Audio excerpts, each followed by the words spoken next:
আসসালামু আলাইকুম রহমতুল্লাহ। সুমন প্রাথমিক তোমাদের সকলকে স্বাগতম। আজকে আমাদের হচ্ছে ক্লাস 9 বিজ্ঞান বইয়ের কত চ্যাপ্টার 5 অর্থাৎ পদার্থের গঠন। এই চ্যাপ্টারটার আছে কত পর্ব 30। তাহলে এই পর্বে আমরা আলোচনা করব বলেছিলাম সেটা কি কয়েকটি মৌলের আইসোটোপের পারমাণবিক ভর নিয়ে। তো এই ছকটা তোমাদের বইতে দেওয়া আছে। তো এই বইটাতে একটু আমি পড়ে শোনানোর জন্য আর বেসিক্যালি মেইনলি এই যে ব্র্যাকেটের মধ্যে 6, ব্র্যাকেটের মধ্যে 7, ব্র্যাকেটের মধ্যে 26, এই যে 14, এই লেখাগুলো কেন লেখা আছে এই কয়টা কথার ব্যাখ্যা দেওয়ার জন্য মূলত এই পর্বটা একটু তৈরি করলাম। ঠিক আছে, আশা করছি তোমরা উপকৃত হবে। ওকে, চলো একটু শুরু করি। তাহলে তুমি এখানে দেখতেই পাচ্ছ যে কোন একটা মৌলের নাম লেখা আছে, এরপর সেগুলোর কিছু আইসোটোপ দেওয়া আছে এবং আইসোটোপ কি সেগুলো আমরা জানি, শিখে এসেছি। এরপর এখানে কিছু কি লেখা আছে, পারমাণবিক ভর লেখা আছে। তাহলে এই পারমাণবিক ভরগুলা কিসের উপর বেস করে লেখা আছে বা কার সাথে তুলনা করে লেখা আছে অবশ্যই তোমরা জানো, সেটা হচ্ছে অ্যাটমিক মাস ইউনিট বা কার্বন 12 আইসোটোপের ভরের 1/12 অংশের মানের সাপেক্ষে এগুলো লেখা আছে, তাই না? তো এই যেগুলো লেখা আছে এই মানগুলো কি একদম কারেক্ট নাকি একটু কম বেশি হতে পারে? অবশ্যই কম বেশি হতে পারে, একদম 100% কারেক্ট করা সম্ভব না, এটা কিন্তু আমরা এর আগের দিনে বলেছিলাম। তো তারপর মোটামুটি একটা মান এখানে লেখা আছে, এটা খেয়াল করে দেখো। যেখানে লেখা আছে কত, মৌলতে লেখা আছে যে কার্বন 12, তাহলে সরি এখানে কার্বন, তাহলে কার্বন একটা মৌল যার আইসোটোপ আমরা জানি 12, 13, 14, কিন্তু এই দুইটা প্রকৃতিতে পাওয়া যায় বা স্টেবল। হ্যাঁ, ওইটা প্রকৃতিতে পাওয়া যায় বাট ওইটা কি স্টেবল না, তাই না? কারণ ওটার পাওয়ার সম্ভাবনা কত ছিল 0.0001%, মানে লেস দেন, মানে এই পার্সেন্ট লেস দেন 0.001%। এই কারণে এটা প্রকৃতিতে ওইভাবে পাওয়া যায় না, মানে স্টেবল না, হিসেবে আমরা না ধরার মতোই। ওকে, তাহলে কার্বন 12, কার্বন 13, তাহলে কার্বন 12 যে পারমাণবিক ভর সেটা কত 12 অ্যাটমিক মাস ইউনিট। তাহলে এখানে একটু খেয়াল করে দেখো, তুমি যদি এ লেখো কোনো সমস্যা, ইউ লেখো কোনো সমস্যা নাই, বা তুমি যদি অ্যাটমিক মাস ইউনিট লেখো তাও কোনো সমস্যা নাই, মানে এগুলো কথা একই, এগুলো আমরা শিখে আসছি। তো তোমাদের বই আবার মাঝে মধ্যে একটু এগুলো ছাড়া পড়েছে দেখলাম। তো এগুলো আসলে টাইপিং মিস্টেক, কারণ তোমরা তো জানোই এটা একটা পরীক্ষামূলক সংস্করণ। তো এই পরীক্ষামূলক সংস্করণে কিছু কিছু দেখতে লাইন ভুল থাকতেই পারে, তো সমস্যা নাই। তো এগুলো প্রয়োজন, তুমি যেগুলোতে লেখা নাই ওগুলোতে একটু ইউ বা অ্যাটমিক মাস ইউনিট এএমইউ এগুলো একটু লিখে নেবা। ওকে, তাহলে এবার একটু খেয়াল করে দেখো কার্বন 13। তো 13 ক্ষেত্রে আমি তোমাকে যদি বলি তাহলে এর পারমাণবিক ভরটা হচ্ছে 13.003355 এবং হচ্ছে এত অ্যাটমিক মাস ইউনিট। এখন এখানে যে বাকি শক্তিটুকু আছে বা ভরটুকু আছে, তাহলে এই ভরটা সাধারণত আমরা এখানে লিখি না, এই মানটা খুবই সামান্য। আর কতটা সামান্য হলেও একটা পরমাণু তো সামান্য, সে পরমাণু যদি প্রত্যেকটা পরমাণুর ক্ষেত্রে এই পরিমাণ শক্তি নষ্ট হয়ে যায়, অনেক তো শক্তি নষ্ট হচ্ছে, তাই না? আসলে শক্তিগুলো যাচ্ছে কোথায়? ওই যে আমি বলেছিলাম যে এই শক্তিগুলা এর ভিতরে যে প্রোটন আছে এবং হচ্ছে নিউট্রন আছে, এদের মধ্যে যে আকর্ষণ বলটা আছে না, আকর্ষণ শক্তিটা আছে না, এই শক্তিটা আসলে উদ্ভূত হয়েছে এই পরিমাণ ভর খাওয়ার পর। কারণ আমরা জানি ভর শক্তিতে কনভার্ট করা যায় ওই যে আইনস্টাইনের সূত্র থেকে, E = mc², তাই না? E = mc², তাই না? আইনস্টাইন ম্যারি মানে মনে করো বিয়ে করলো, তারপর সি মানে কি চাইল্ড, অর্থাৎ তার বাচ্চা হলো কয়টা, মোট 2টা, তাই না? এই যে c² হবে, এইভাবে এমনিতে মজা করে বললাম। তাই আইনস্টাইন বিয়ে করলো, তারপর তার বাচ্চা হলো কয়টা, 2টা, মানে E = mc²। ওকে, তাহলে E = mc², এই সূত্র দ্বারা আমরা হিসাব করতে পারি অ্যাকচুয়ালি এই পরিমাণ ভর কতটুকু শক্তিতে কনভার্ট হয়েছে, আর ওই পরিমাণ শক্তি অ্যাকচুয়ালি এর ভিতরে যে প্রোটন অর্থাৎ কেন্দ্রে নিউক্লিয়াসে প্রোটন আর নিউট্রন আছে, তারা ওই শক্তিটুকুর কারণে কি হয়ে আছে, একে অপরের সাথে লেগে আছে বা আকর্ষিত হয়ে আছে, তাই না?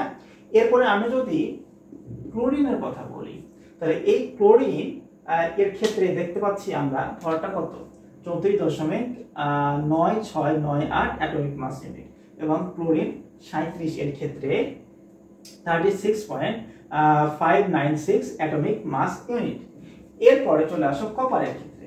তাহলে এই কপারের ক্ষেত্রে একটু খেয়াল করে দেখো, এই কপারের ক্ষেত্রে 63 আর একটা আছে কত, কপার 65, অর্থাৎ কপার 63 আর কপার 65। তাহলে এর অ্যাকচুয়ালি পারমাণবিক ভরটা কত, পারমাণবিক ভরটা হচ্ছে 62.929775। তাহলে এই মানটা, এই মানের পর এখানে লেখা আছে স্যার ব্র্যাকেটে 6, তাহলে এই 6টার মানে কি? এই 6টার মানেটা হচ্ছে অ্যাকচুয়ালি এই ভরটা থেকে কিছু পরিমাণ শক্তি বেশিও হতে পারে, আবার কিছু পরিমাণ শক্তি কমও হতে পারে। তাহলে এই যে বেশি বা কম শক্তির পরিমাণ কতটুকু সেটা হচ্ছে 1 2 3 4 5 6 7। তাহলে 1 2 3 4 5 6। এবার এখানে কত লেখা আছে 6, ওই 6টা এখানে লিখে দিবা। অর্থাৎ এখানে যে কয়টা দশমিকের পর ঘর আছে 1 2 3 4 5 6 7, এই 7টা ঘরের মধ্যেই লাস্টে এখানে যত থাকবে এটা লিখে দিবা, দিয়ে মোট 7টা পূজায় দিবা, তাহলেই হয়ে গেল। অর্থাৎ এত অ্যাটমিক মাস ইউনিট ভর এর কোনো ক্ষেত্রে বাড়তেও পারে, আবার এর থেকে কোনো ক্ষেত্রে কমে যেতেও পারে। তার মানে এখানে এই যে প্লাস মাইনাস দিয়ে এই কথাটা না লিখে আমরা ব্র্যাকেটে শুধু 6 লিখে দেই, এর মানে হলো এটা। তাহলে আমি এই মানটা ব্র্যাকেটে 6 না লিখে মনে করি না লিখে যদি এভাবে লিখতাম কোনো সমস্যা ছিল না। কিন্তু তুমি একটু চিন্তা করে দেখো না, ব্র্যাকেটে 6 লেখাটা সোজা নাকি এভাবে লেখাটা সোজা? কঠিন লাগছে না? অনেকগুলো লিখতে হচ্ছে না? এই কারণে অ্যাকচুয়ালি ওই যে ত্রুটিটুকু এই ত্রুটিটুকু জাস্ট এর মধ্যে লিখে দেওয়া হয়। এটার মানে ওই যে এটা। তো ঠিক একইভাবে আমি এটার মানে কি বলতো, এই 7 এর মানেটা হচ্ছে 1 2 3 4 5 6 7, এখানে 7 করা আছে। অর্থাৎ লাস্টে গিয়ে অর্থাৎ প্রথমে 6টা শূন্য দেবো, দিয়ে লাস্ট থেকে 7 লিখে দেবো, তাহলে হয়ে গেল। অর্থাৎ এটার মান প্লাস মাইনাস মানে বেশি হতে পারে আর কম হতে পারে। কতটুকু? সেটা হচ্ছে 0.00 একটা 3টা 4টা 5টা 6টা এবং 7 নম্বরে যে আমি 7 লিখে দেবো, তাহলে আমার কি হয়ে গেল? তাহলে এত অ্যাটমিক মাস ইউনিট পরিমাণ ভর বেশি হতে পারে আবার কম হতে পারে। ঠিক আছে, ওকে। এরপর এখানে কত লেখা আছে? 26 লেখা আছে না? কত? এবার আসো সিলভার। তো এই যে সিলভারের ক্ষেত্রে এখানে দুইটা আইসোটোপের নাম লেখা আছে, সিলভার 107 এবং সিলভার 109। তাহলে এই ক্ষেত্রে আমরা দেখতে পাচ্ছি এখানে ত্রুটি আছে 26। এখন কথা হলো 26টা কেমন লিখবো? 1 2 3 4 5 6 7। তাহলে আমি তোমাকে বলেছিলাম এই 7টা ফিল আপ করতে হবে, অর্থাৎ এই দুইটা বাদ দিয়ে বাকিগুলো শূন্য। অর্থাৎ 7টা মানে এইদিকে 5টা কি হবে? শূন্য হবে, ওইদিকে এই দুইটা 26 হবে, তাহলে 7টা মিলে গেল। তাহলে 1 2 3 4 5 6 7। ওকে, তাহলে প্লাস মাইনাস 1 2 3 4 5 6 মানে 5 6 তো যাবে না, কারণ এখানে আছে 2 আর 6। তাহলে দেখো 1 2 3 4 5 6 7। ওকে, তাহলে এত অ্যাটমিক মাস ইউনিট পরিমাণ ভর বাড়তেও পারে কোনো ক্ষেত্রে কমেও যেতে পারে। ঠিক একইভাবে এখানে কত লেখা আছে? 14 এবং 1 2 3 4 5 6 7 আর দশমিকের পর কয়টা? 7 ঘর আছে। তার মানে তোমাকে এখানে কি করতে হবে? প্লাস মাইনাস 1 2 3 4 5 6 যাবে না, 5 থেকে এখানে 14 লিখে দেবো, তাহলে আমার 7টা হয়ে গেল। 1 2 3 4 5 6 7। তার মানে এত অ্যাটমিক মাস ইউনিট পরিমাণ ভর বাড়তেও পারে আবার কমতেও পারে। আমি কি বোঝাতে পারলাম? তার মানে এইভাবে বাকি মেবি নিচে আরো কোনো একটা মৌলের নাম দেওয়া আছে দেখলাম, তো এটা আশা করছি বুঝতে পেরেছো। তার মানে এই যে ব্র্যাকেটের এই জায়গাগুলোর মানেটা হচ্ছে এইটা।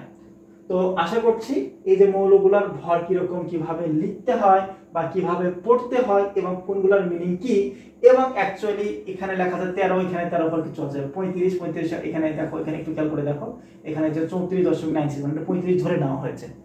ব্যাপারটা এরকম। তাহলে এই যে কিছু পরিমাণ শক্তি কমছে, কিছু পরিমাণ শক্তি বাড়ছে, এরা কিছু একটা ব্যাখ্যা দিলাম এবং বলে দিলাম যে যদি কিছু পরিমাণ ত্রুটি থেকে থাকে, কিছু পরিমাণ বাড়ে বা কমে, তো ওগুলাকে এইভাবে না লিখে, এত না লিখে এইভাবেও লেখা যায়, তাই তো?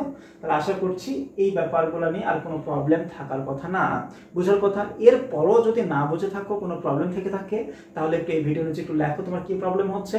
আর তোমরা অবশ্যই একটু লাইক, কমেন্ট এবং সাবস্ক্রাইব করে দেবা। আর যদি এই ভিডিওটা একটু হলে হেল্পফুল মনে হয় তাহলে তোমরা একটু লাইক করে দেবা। কারণটা হচ্ছে আমি আগেই বলেছি, বারবার বলি যে ভিডিওর অ্যালগরিদমটা বুঝবে বা ইউটিউবের অ্যালগরিদমটা বুঝবে যে এইটা হেল্পফুল ভিডিও, তার মানে এটা নিজে থেকে অন্যের কাছে পাঠিয়ে দিবে যার এটা প্রয়োজন। সো নিজে উপকৃত হও এবং অন্যকে উপকৃত হতে একটু সাহায্য করো। ওকে, তাহলে আজকে এই পর্যন্ত। তাহলে দেখা হচ্ছে নেক্সট আমাদের পর্ব 31, যেখানে আমরা আলোচনা করব প্রকৃতিতে এই মৌলগুলা বা হচ্ছে আইসোটোপগুলা পর্যাপ্ততা নিয়ে, অর্থাৎ কোনটা কত পার্সেন্ট আছে, এগুলো কেমন করে ক্যালকুলেশন করা যায়। ওকে, তাহলে সেই পর্যন্ত তোমরা সবাই ভালো থাকো, সুস্থ থাকো। আসসালামু আলাইকুম ওয়া রাহমাতুল্লাহ।